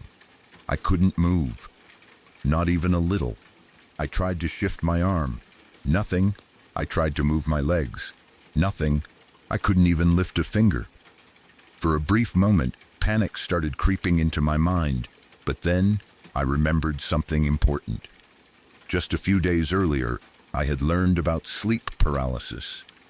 I had read stories about people waking up unable to move while their minds were fully awake. Many people described terrifying hallucinations that seemed completely real. The moment I remembered that information, I felt a little calmer. This is sleep paralysis, I told myself. I just need to wait for it to pass. At first, everything seemed manageable. I could breathe normally. My heart was racing, but I wasn't struggling for air. My eyes were wide open, and I could see the room around me. I focused on staying calm. But then things began to change. Slowly, shapes started forming in the darkness. At first, I thought my eyes were simply adjusting to the lack of light. The shadows in the room seemed deeper, more defined, almost alive. Then, I noticed something standing beside my bed. The moment I saw it, every bit of calm I had managed to maintain disappeared. There was a figure leaning over me. It stood close enough that it felt like I could almost reach out and touch it if I had been able to move. At first, it appeared as nothing more than a dark silhouette, but with every passing second, it became clearer, more detailed, more real. It was tall and unnatural. Its body seemed dark gray or black, blending into the surrounding shadows while somehow remaining visible at the same time. What terrified me most was its face, or rather, what stood out on its head. 2 horns. Not huge ones, but clearly visible. Sharp shapes rising from either side of its head. As the figure became more defined, another detail caught my attention. Its eyes. Even after all these years, I still can't remember the exact color. Sometimes I think they were bright yellow. Other times I remember them as an intense green. Occasionally, I wonder if they were a dark red glowing in the darkness. What I do remember is how vivid they were. The color seemed impossibly bright compared to everything else around it. Those eyes locked onto mine, and they never looked away. I lay there frozen, unable to move while the figure stared directly at me. The experience felt incredibly real, more real than any dream I had ever experienced. The figure didn't speak, it didn't move, it didn't make a sound, it simply watched me. The way a predator might watch its prey. The longer it remained there, the more uncomfortable I became. I knew what sleep paralysis was. I understood that hallucinations were common. I reminded myself of that repeatedly. But understanding something intellectually doesn't make it any less frightening when you're experiencing it firsthand. Minutes seemed to pass. The figure remained in exactly the same position, watching, waiting, its glowing eyes never leaving mine. I don't know how long the paralysis lasted. It felt like forever. Eventually, sensation began returning to my body. First, I noticed I could move my fingers slightly. Then my arms. Then the rest of my body. The moment I realized I could move again, I sat up quickly. The figure was gone. The room looked normal once more. The darkness was still there, but the creature had vanished. I should have felt relieved. Instead, I felt terrified. My shirt was soaked with sweat. My hands were shaking. I remember sitting there trying to calm myself down. Part of me wanted to run out of the room immediately. Another part wanted to hide under the blankets and never come out. I think I ended up doing exactly that for a while. I pulled the covers over myself and whispered a prayer. The house remained silent. Nothing happened. Eventually, I convinced myself it was over. Just sleep paralysis. Nothing more. At some point, I realized how uncomfortable my shirt felt. It was drenched with sweat. I decided to grab a clean one from my wardrobe. Looking back, I still don't understand why I didn't immediately turn on the light. Maybe I was trying to prove to myself that I wasn't scared. Maybe I simply wasn't thinking clearly. Whatever the reason, I got out of bed and walked across the room in darkness. Every step felt uneasy. The atmosphere seemed different somehow. Heavy, oppressive, like the room itself was holding its breath. When I finally reached the wardrobe and positioned myself in front of it, something caught my attention. Movement. Slowly, I turned my head. And then I saw it again. The same figure. This time it wasn't standing over my bed. It was crouched to my left. Close, far too close. Its posture was strange, almost as though it had deliberately lowered itself so that it could keep me within its direct line of sight. The glowing eyes were still there. Watching, the creature wasn't moving. It wasn't attacking. It wasn't speaking. It was simply observing me. The sight of it sent a wave of terror through my entire body. Unlike during the sleep paralysis, I could move now. I wasn't trapped anymore. Yet somehow, that made the situation feel even worse. Because if I wasn't paralyzed, then why was I still seeing it? My heart pounded so hard, it felt painful. I immediately reached for the light switch. The room flooded with light. The figure disappeared instantly, gone, as if it had never been there. I stood frozen, staring at the empty space where it had been only seconds before. For a moment, I felt relief. Then, curiosity took over. A terrible curiosity. Part of me needed to know. Part of me wanted confirmation that it had truly disappeared. So I did something I still regret. I switched the light off again. Darkness returned. For a split second, everything seemed normal. Then I thought I could see its outline again. Not as clearly as before. Not fully formed, but enough to make me freeze.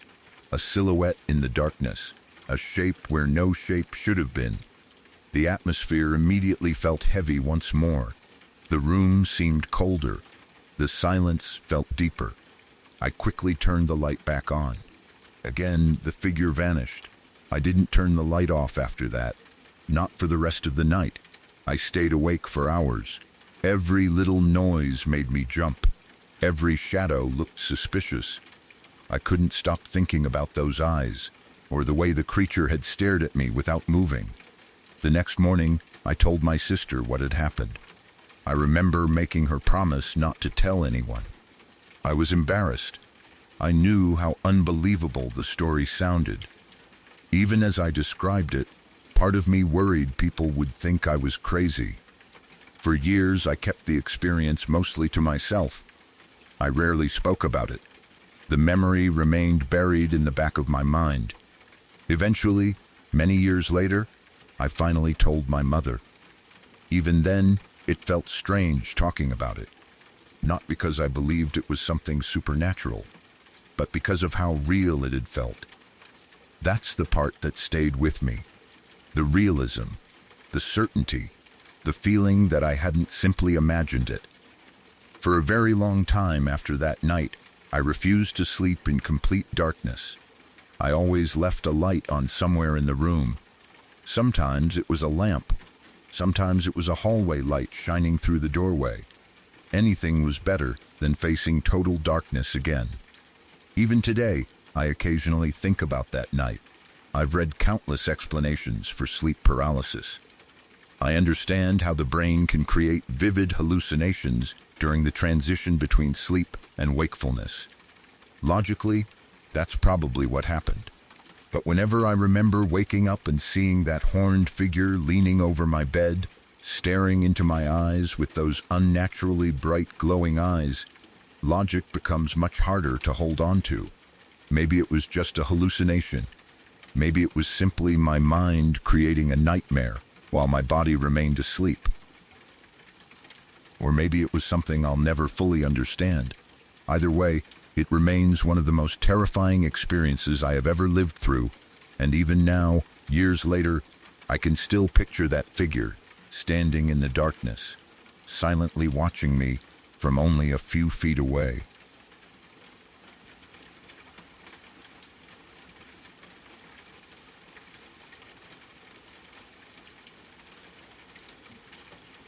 Last summer, I experienced something that still gives me chills whenever I think about it.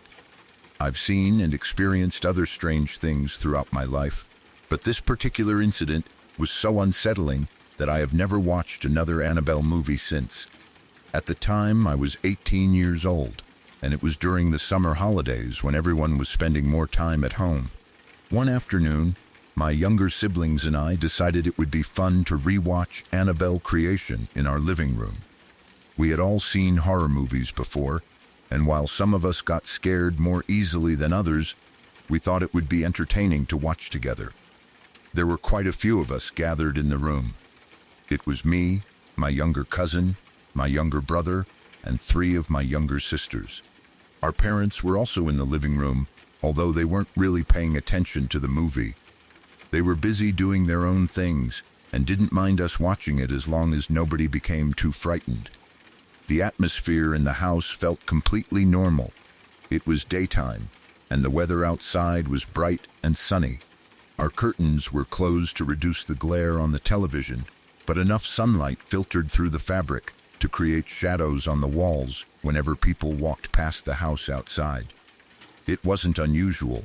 Throughout the day, you could often see silhouettes moving across the curtains and walls as neighbors walked down the street.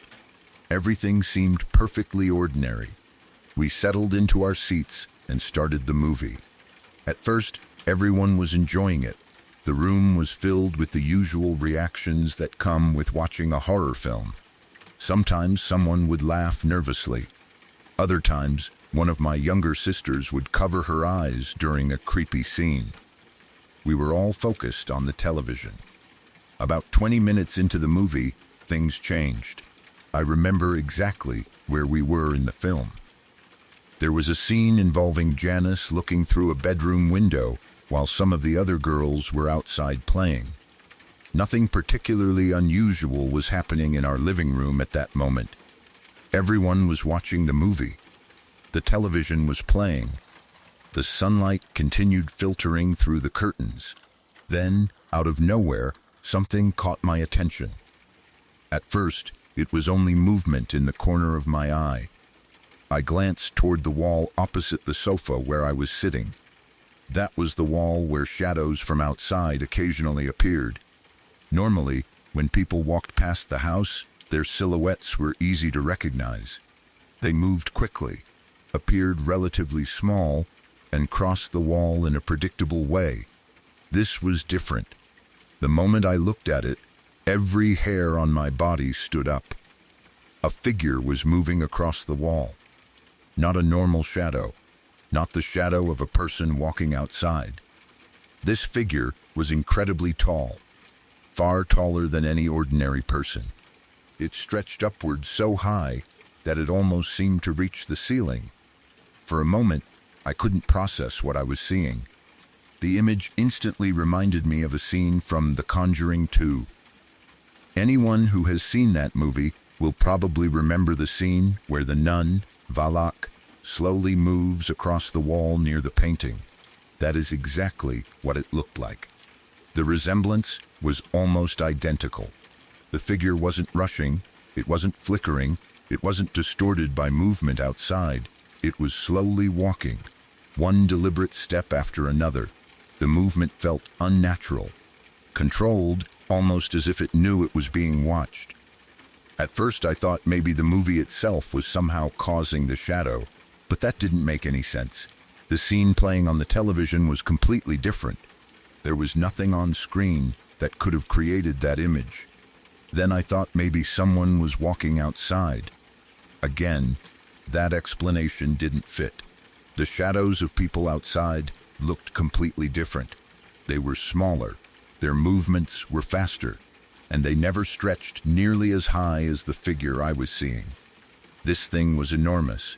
I sat frozen in my seat, staring at the wall. The figure continued moving slowly. Every second felt longer than the last. A feeling of dread began building inside me. I didn't want to keep looking at it, but I couldn't force myself to look away. Then I quietly said, "Oh my God." The words escaped before I even realized I was speaking. Immediately, I turned toward my sister, who was sitting beside me. The expression on her face told me everything. She had seen it too.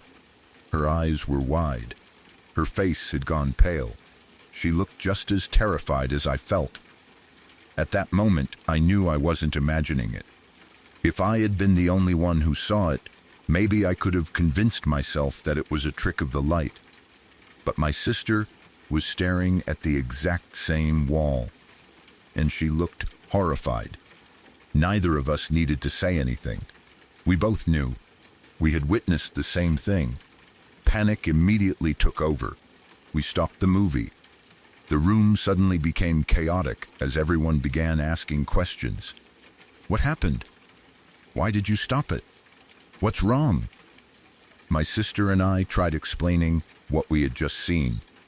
We pointed toward the wall and described the shadow. A tall figure, walking slowly, almost touching the ceiling, looking nothing like the ordinary shadows outside. As soon as we looked back toward the wall, it was gone. Completely gone. There was nothing there anymore. No movement, no figure, no shadow, just an empty wall. That somehow made the experience even creepier. It had appeared, moved across the wall, and vanished. My younger cousin immediately dismissed the whole thing. He insisted we were making it up. My younger brother agreed with him. They both laughed and accused us of trying to scare everyone.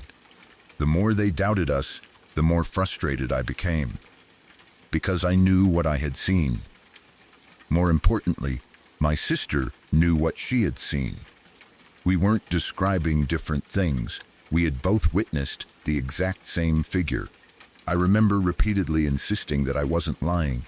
As a Muslim, I even swore by God that I was telling the truth.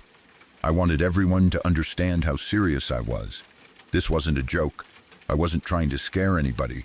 I genuinely believed I had seen something strange. Despite that, some of my family members still didn't believe us. Eventually, our parents became annoyed. Rather than focusing on the shadow itself, they blamed the horror movie. They told us that these kinds of films fill people's minds with fear and imagination. They scolded us for watching scary movies in the first place. Part of me understood their reasoning. After all, horror movies can make people more alert to strange sounds and shadows. But deep down, I couldn't accept that explanation completely. The reason was simple. My sister had seen it too. Neither of us had pointed it out to the other first. Neither of us influenced the other's reaction.